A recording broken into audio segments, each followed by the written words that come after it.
Hey guys, this is Anthony Morganti from AnthonyMorganti.com. Welcome to Mastering On1 Photo RAW 2018.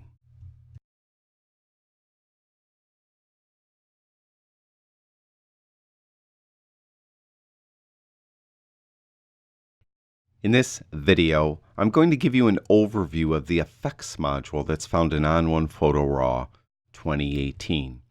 Usually, we'll go to the effects module after we do some processing of our image in the develop module. You don't have to, but for most people's workflow, they'll do some processing first in the develop module. Then they'll go over to the effects module to just add a little flair to the image or take care of an issue in the image that you weren't able to take care of in the develop module. Or maybe you just want to do something special with the image.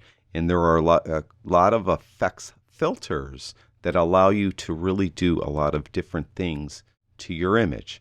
So for this specific image, I did do some basic tone and color processing.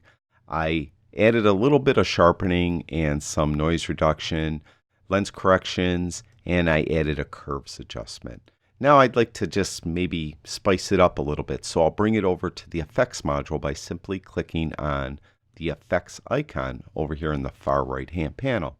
And when you do that, you'll be in effects.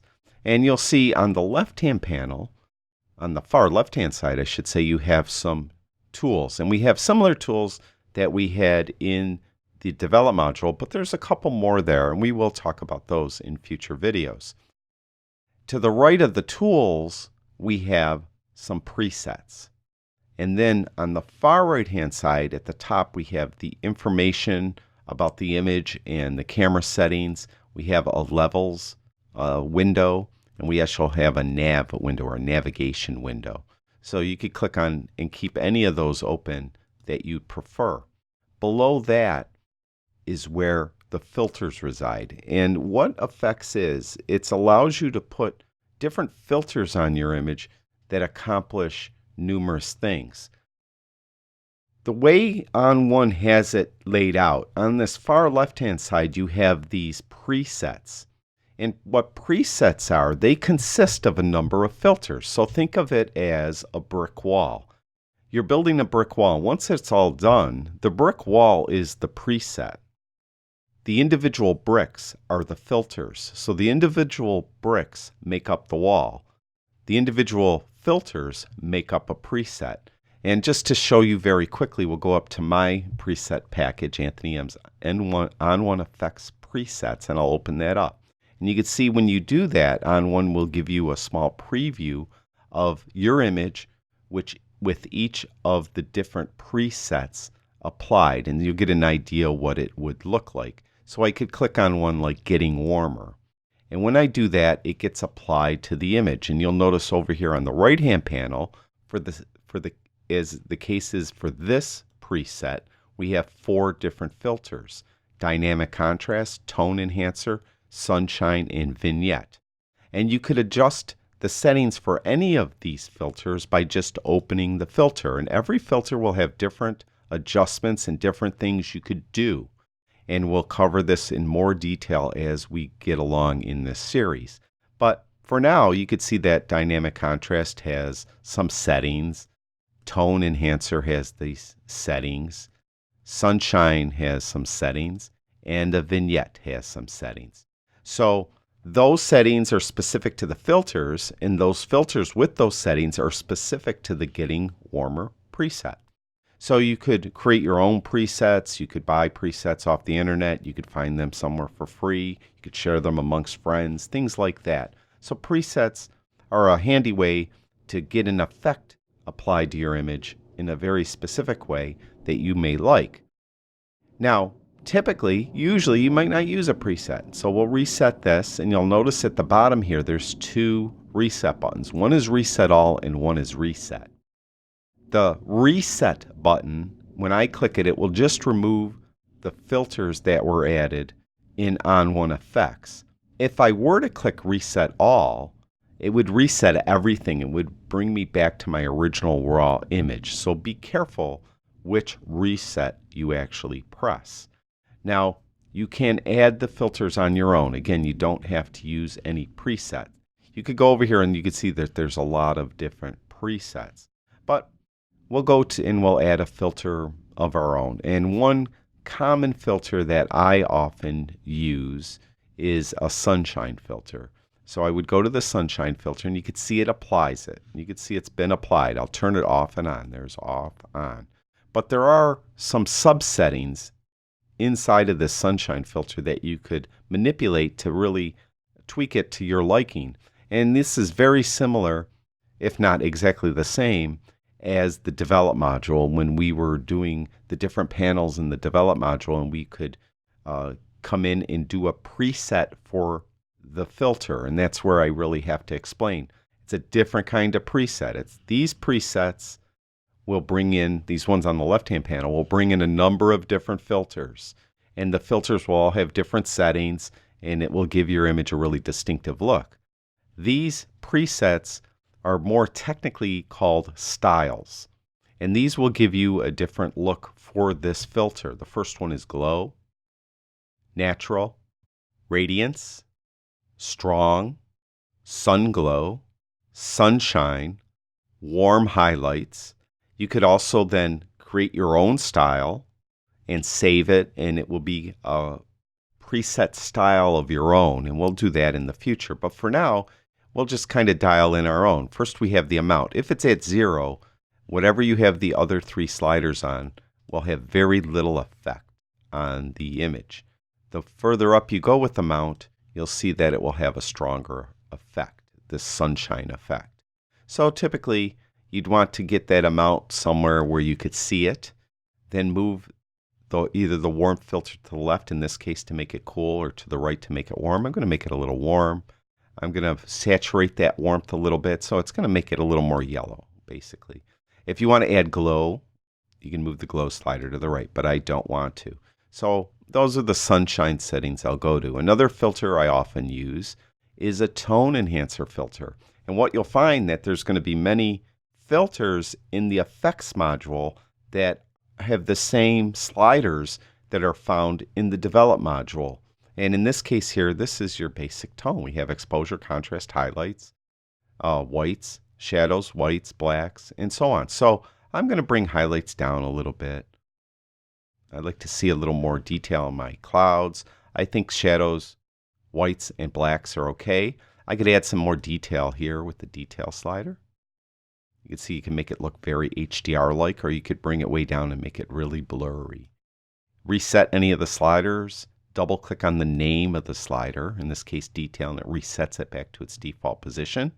I'm going to add a little more clarity to this, even though I added clarity in the develop module, but I could add a little more. You can see down here there's a little closed expose triangle. If you click on that, you have an actual curves adjustment. And you know that we had a curves panel in the develop module, and in this image I actually did add some contrast with the curves panel in the develop module. But I'm not going to do it here. So I would say this is done. I just really wanted to bring highlights down. I also brought clarity up a little bit. Now, for the sake of this demonstration, usually I finish my images off with a vignette. So we'll go to a vignette, and you can see there's some different styles going across the top. We have this subtle one. We have a strong one. We have a very popular one called Big Softy. We have edges. Then we have this drop down with several more, and you could hover over those to see specifically what type of vignette you may want to use. Usually I like weaker vignettes, but I usually will click on a strong one, like strong or Big Softy. Then I will come down here and modify it to my liking, and I'll bring size way down. See how it's pulling it away from the edges. So I bring size way down, and usually that's good enough, and then I'll turn it off and on to see what it looks like.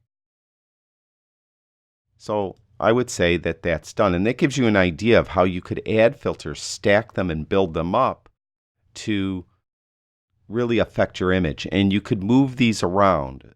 So, and this does make a difference. Sometimes you'll have, let's say, one filter at the bottom, and it's doing specific things to your image. But if you move it to the top of the stack, you'll see it look totally different. So usually I like my vignette at the top of the stack. So it's being applied after all the other effects are being applied. This is being applied as sunshine's being applied to the image first.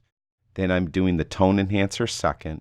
Then the vignette is being applied to it last. So if you want to move these around, you could just like grab it and then drag it to a different location. You can see now I put vignette between tone enhancer and sunshine.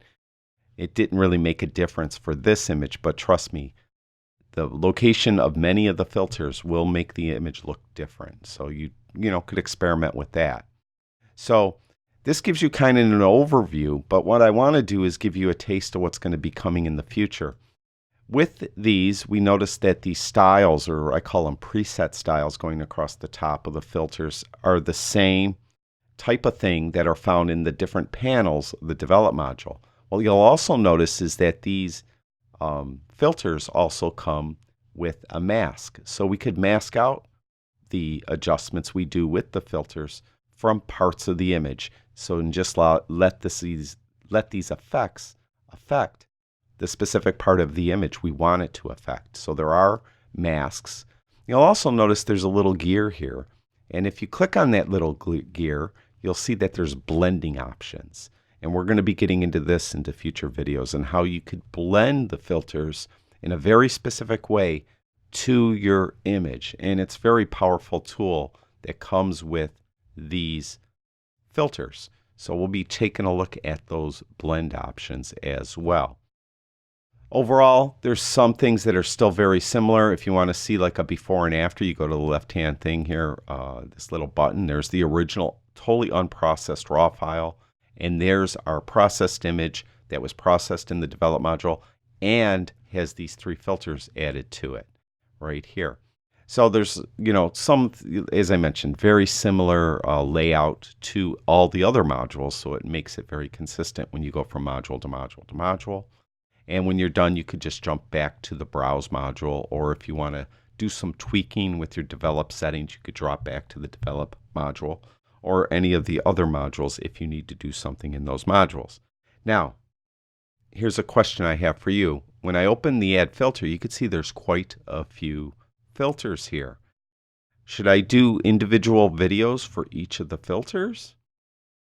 If I do, it would make this series very long, and this series would take quite a long time to finish. Or should I just demonstrate a few of the more popular filters, maybe 3 to 5 of them, and then move on? And we'll move on to Layers module, the Resize module, and things like that. Or choice 3. Should I just do that, maybe do 3 to 5 of these filters, the more popular of these filters, so that we could demonstrate the functionality of blending modes and things like that. Then once that's done, I'll move on and do Layers and Resize. But I'll do a separate video series called, for lack of a better term right now, the Filters of On1 Photo RAW 2018 Effects module. So that'd be a whole independent video series that I'll do after this series is done. Let me know in the comments below what you'd like me to do, and I will do it. So that's our overview of the Effects module. Now in our next video, we're going to get more specific, and we're going to talk more specifically about the filters and how you use them and what you could do with some of the more popular ones. Thank you, everyone that watches my videos. I truly do appreciate it. I'll talk to you guys soon.